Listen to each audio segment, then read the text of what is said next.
Yeah, it's your boy, Tyrannus. Yo, Tyrannus, I heard you got a new message for all these haters out here. Yeah.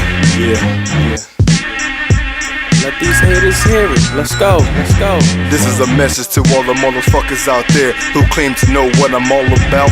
Well, this is something for y'all to hear, so check it out, I don't give a fuck what people say about me. Consequently, your fakes will never ever find me. Compared to a killer, I'm a top-notch murderer. My soul was prepared for the new world order. Fuck the church, bitch, I ain't even with that shit. Some Christian bitch said I was so ignorant. Does it look like I care? I don't think so. So stop wasting my time, you church going hoe. I rape bitches, claim bitches, slain bitches, slaying bitches on the ground, leave their heads with stitches. I can't believe that I made it this far. I had a lot of hope of becoming a star.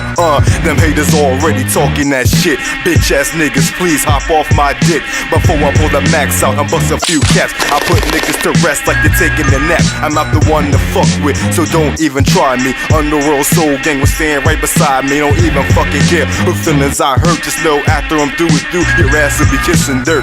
I'm the creator, the leader of my clique. You fuck with me, I stab you right in your shit. I'll aim and swing the axe straight to your head. Chop your head off, see all the fucking blood shit. It's my informal message.